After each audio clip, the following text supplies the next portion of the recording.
for your goodness and your kindness, O God. Thank you, God, for your songs, O Lord. Rather, sometimes when you just drop a song at the midnight hour, and it just sustains us, O God, and it just lifts us up, O Lord. We're taught in the Word to make melody to the Lord. And then when we're down, to sing. That's what singing the world does. They get down, they take the blues, and they feel better, Lord. But we don't have no blues because we have nothing to be blue about, oh God. Not with salvation like we have, oh God. Lord, sure got a lot to thank you for. We got a lot to praise you for, God. We got a lot to think about and sing about, oh Lord. Because you just been nothing but good to us, oh God, in so many ways that we can't begin to think about, oh Lord.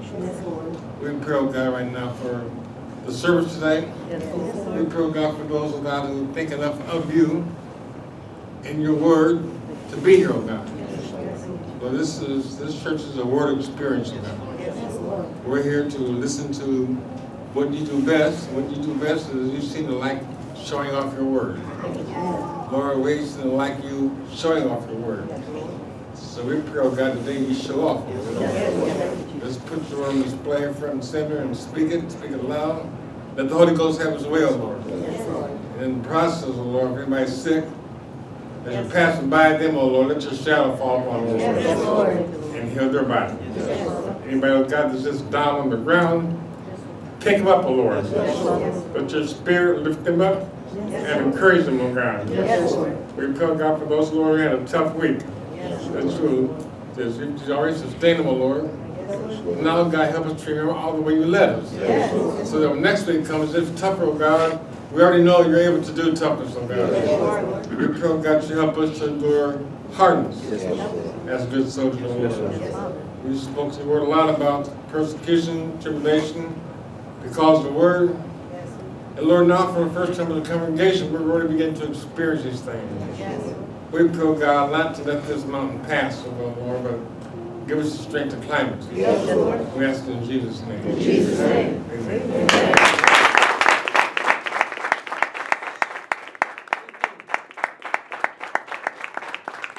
Thank you very much. Good to see your faces. Real good to be here. All I need right now is a message. So that thing's missing, at least on this end. We've had 2 songs, a message in town. I'm not singing a song today, so it won't come that way.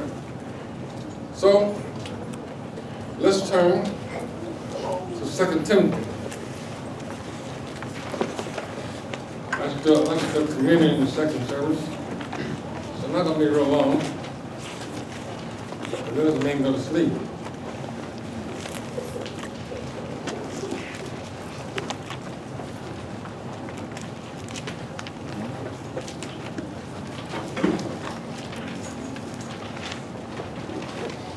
I've read much material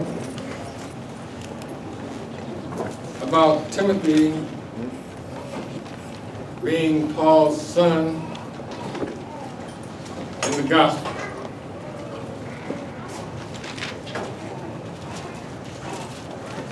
It appears, when you look at things thoroughly in Scripture, that he was a very, very close son in the gospel. The closest individual Paul had upon the face of the earth. This guy, Timothy. Sometimes the names are a little misleading. I was growing up, I had a friend, his name was Timmy. I called him Timmy.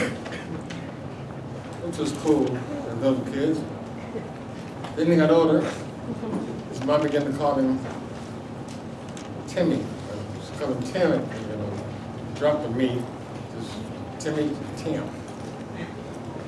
They were about to graduate. About that time in life, she was calling him Timothy. Timothy, come here. It sounds strange at first, but then it began to make sense. However, Timothy in our day, we live in it, could sound like a little kid's name. It goes up to be a Tim. Anybody hear name Tim? Okay, because I wasn't talking to you.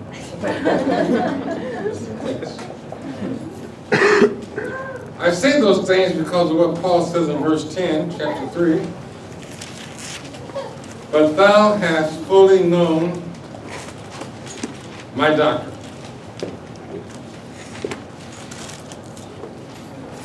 Being a pastor for all these years, that's a great claim that any pastor can make about anybody in the church. To have fully known my doctrine. I can be sick and leave Shelly in charge. You know why? Because she has fully known my doctrine. That's right. That I've been teaching. If you can't reach me, I can't recommend anybody else in church. You got a doctrinal person to call and talk to, other than her. Amen. Amen. Why her? Because she's known my doctrine the longest. It's anytime you've been hearing somebody teach, same teacher, for 10 years is a long time.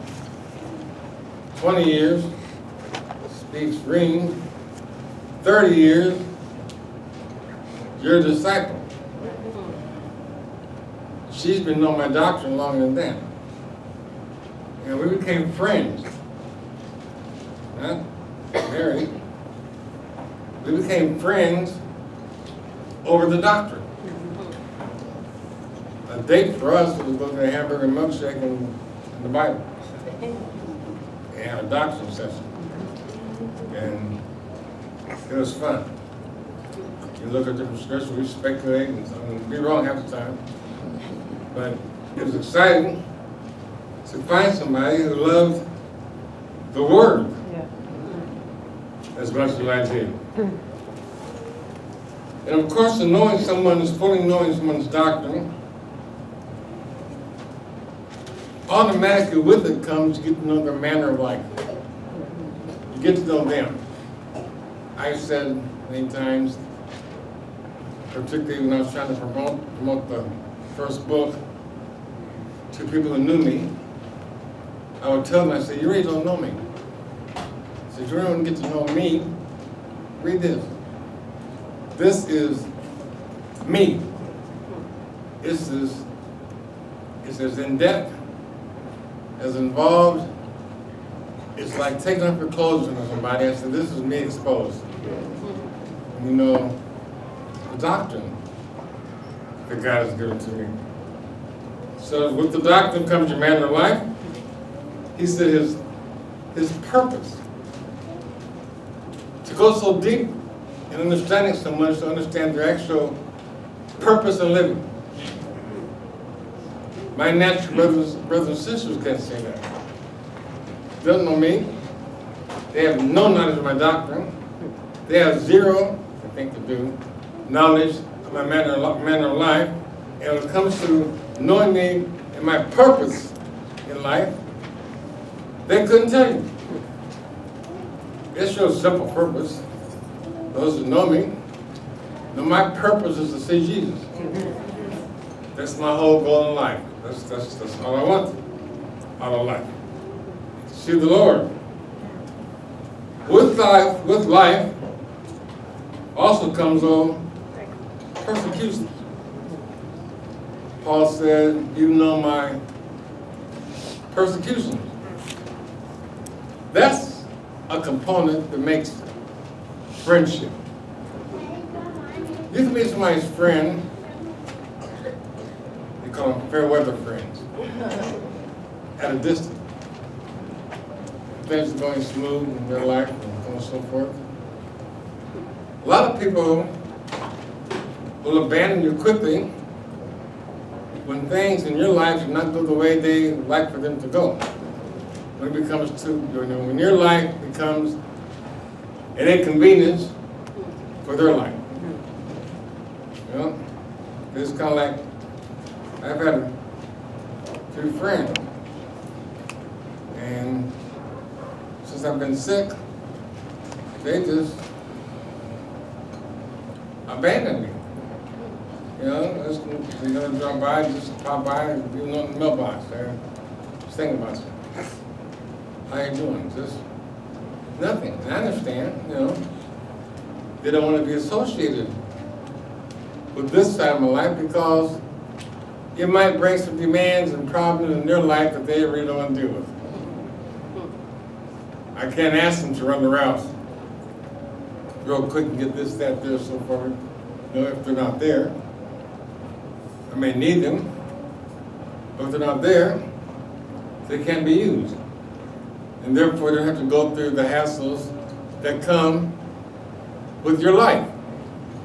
I mean, if you're honest, very honest right now, you know there are people that you just don't, that you can't hang with because they got too many problems. Amen. You like them. They're cool, but you don't get too close because they're going to ask you something. Can you? Will you? Is it possible? They look real pitiful. And it seems like whatever it is something really in depth. It's involved. It's like, I wouldn't go through this for me. And here I am going through this situation I already don't know about. One that might be even have gotten lied to about. They might be framing me up. I don't know. So as soon as I get this done, I got to cut them loose. We had a message from Sunday. It was probably a few years ago now. Talking how that walking with Jesus can cause you to come to a place where you have to actually cut folks loose in church if you're going to be saved. You know? This is for the mature saints. Sometimes you realize that this thing here brings me down.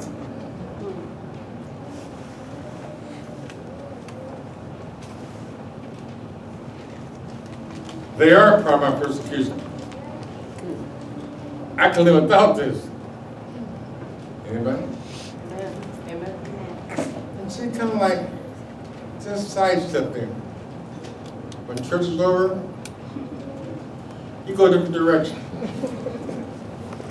You see them in the alley with the coat hanger stretched off, standing by their car. You just go like this, like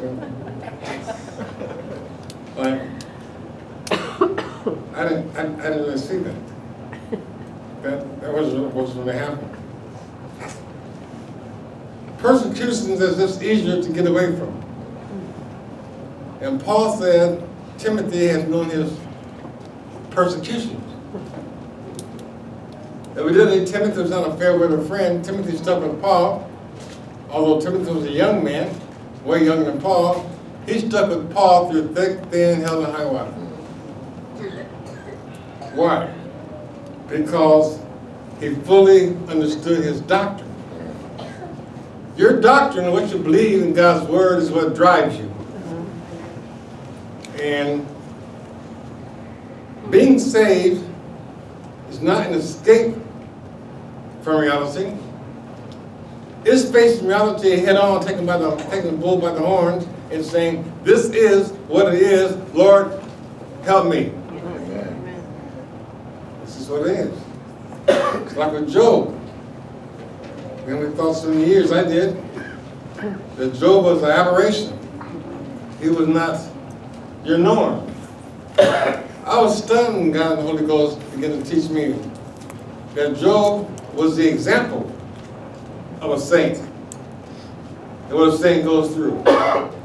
Here's a man who was wealthy. It's always indicated by church folks that he was blessed by God. He shoot you, upright, just man, had his house in order, so on and so forth. And all of a sudden, all hell broke loose in his life.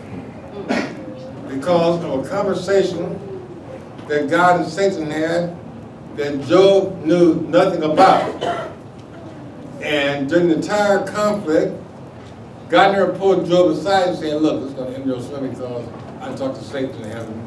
This is what we talked about, blah, blah, blah, blah, blah. And here's your ending date, and just hang in there. God couldn't do it. God had to have enough confidence to brag on Job, knowing that Job had enough of God's word in him that Job would not curse him to his face and die. Job was not somebody God took a chance on. God knew I can stand on this man. Why? Because he has fully known my doctrine and my purpose in life. So he's not that. Job is not this guy that some abstract being whereby I hope what happened to him doesn't happen to me.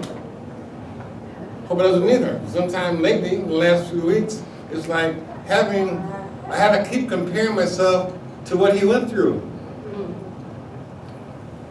You know, what was it? Boils from head to foot. I can't imagine it. I've had a boil before too. One boil can make you crazy. That's right. But covered with him? I mean, he was one nasty mess. It's like he took a potsherd and he had mud and stuff and every day he's kicking his balls and getting pus off and so on and so forth. Can't get dressed, can't go anywhere, can't be in public. Nobody wants to go around Job. He had 3 friends who stuck tough. But I'm sure he didn't begin with 3 friends. It dropped down to 3 friends. All because something God said. You know? Have you considered my servant Job? And I still say there's no greater compliment that God can give us in our life than to tell Satan, have you considered Sam? Have you considered Najla? Have you considered Kamani? I got considered. I got considered in the councils of heaven. Oh boy. Do I want this? No. But it's an honor, the highest. The highest. Because we're flesh and blood, the Bible says, we have this treasure in earthen vessels. We're cracked pots, but for God to recommend us and then turn Satan loose of you and let Satan interfere in parts of your life, that's the highest praise God can give you. Why? Because you know his doctrine. Timothy knew Paul's persecutions. Notice, persecutions and affliction is the same thing. I think a persecution can become an affliction. That same persecution directed your way over and over again begins to actually afflict you. Lord, make it stop. Make them stop, Lord. At first I could ignore it. Like that wasn't happening. Now it's become an affliction. He said, Timothy understood my persecutions, my afflictions, which came into me in Antioch, at Iconium, at Lystra. What do you want to call this? A moving affliction. Paul would leave Antioch, and whatever affliction he had there, that affliction either followed him into Iconium, or he got to Iconium, and a brand new affliction popped up. Maybe that's what he meant to Timothy when he said, endure afflictions. There might be multiple afflictions. There's the Antioch affliction, there's the Iconium affliction, there's the Lystra afflictions, but Timothy knew about them. They're probably all different. You feel like you're getting hit on every front? Yes. Everything's going wrong. All your traps are broke. You don't catch anything. Nothing's working out. I've tried this, that, so forth, and everything is. I could appreciate it growing up in my face. It's not even doing that. I got a whole package full of duds. They don't fire at all. And you keep wondering, when's something going to work? You know? You talk to the Lord, you know. I did. I said, Lord, am I that bad? He said, yeah. And he said, you sure are. He said, my Father's rewarding you according to your iniquity, you've been dead.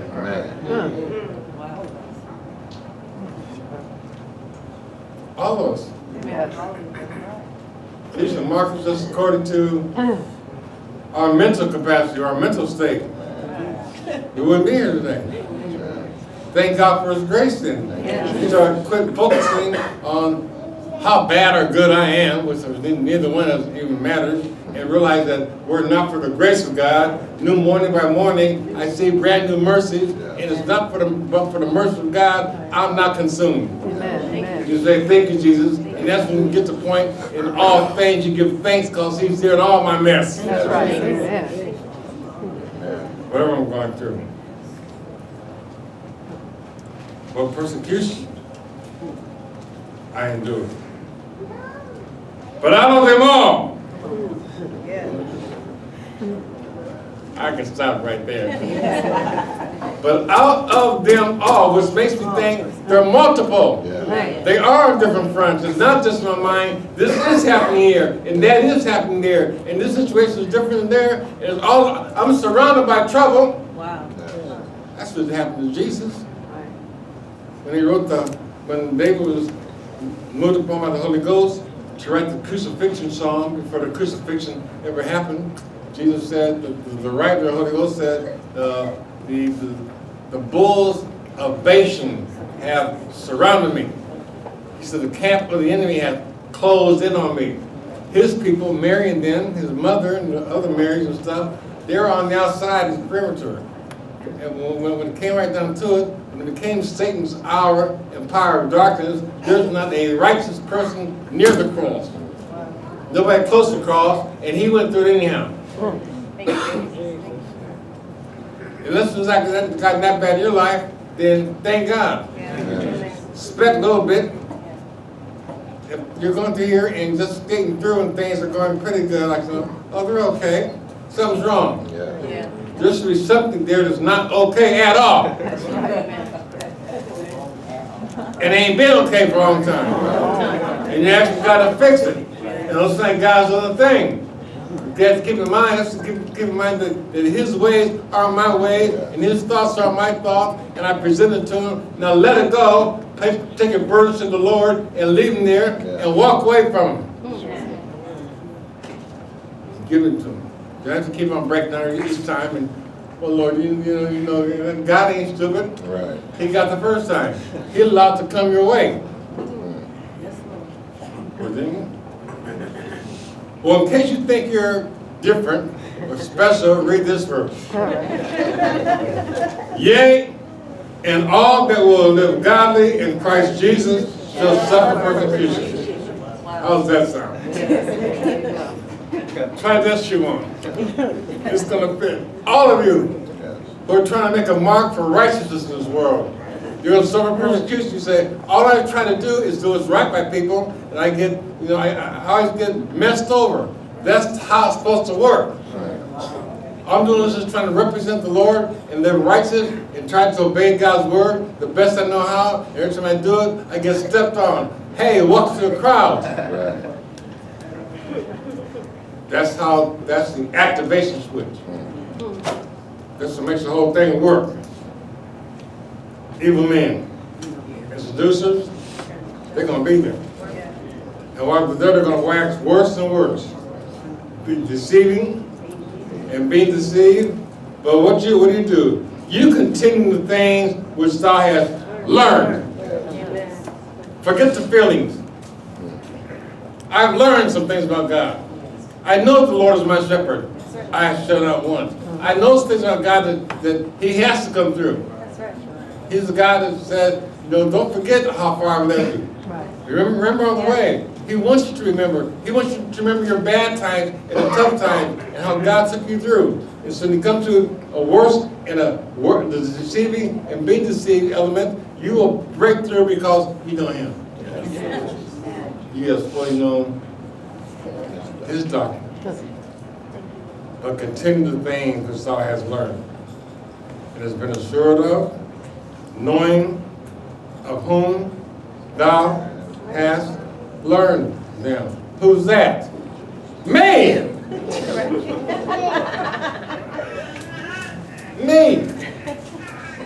success for 2 decades. When God broke this rapture message, he didn't bring to Los Angeles to the mouth of a stranger. I had a reputation as a teacher here in Los Angeles. Not just a teacher, I was the teacher. When I came to home assembly, there was an older gentleman, I can't think of his name now. Somebody, you know him, but Brother Benny, somebody, can't think of his last name. But Benny was the teacher. So my dad had a dilemma. Benny was like around in his late 70s, okay? But he was known as a teacher throughout the organization, throughout the PFW. That's Los Angeles, California, United States, around the world. He was the teacher, and he was his home base was home assembly. And so Dad had a problem because he brought me out to be his teacher, and then he got, it's like having 2-star quarterbacks. What son do I use? So his dad decided, he said, I'll use you 1 week when he's out of town, and I'll use him the next time. So how the Lord works, okay? The Bible says a man's gift makes room for him. All right? I met Brother Benny, and I said, I'll never be close to this guy. He was one of those giants who guys who been saved a long time and just knew the Bible inside and out, and everybody knew it. There's a Bible question, ask Brother Benny, because he can tell you, know? And he and I sat down and had some long talks, what have you. And he was always, he encouraged me. The first time I taught a class, and he was sitting in the second row. I could see everybody as I'm teaching looking towards him. He never looked around the church one time. He sit there and said it out loud and so on and so forth. He supported me. And I taught in front of him one time. He taught in front of me one time, and then he died. The Lord let me know that, okay, Brother Benny's turn is over. Now, you're my teacher. Didn't know I was going to be a prophet. That was way back for that day came around. He said, I made you now my teacher. And trust me, your gifts will make room for you. You got a politic and cause trouble and dogs want you out to get this, that, so on and so forth. You're his. He's got you covered. Okay? Take the blessings God gives you, but with the blessings, you got to take the persecution. You got to take the adversity and all the other things that come with it. But the best thing about it is that he's the one who promised them, so he's there too. He's right there with you in it, although he got a great ability of doing a disappearing act while it's going down. Okay, so keep it in mind, okay? All right, offer time.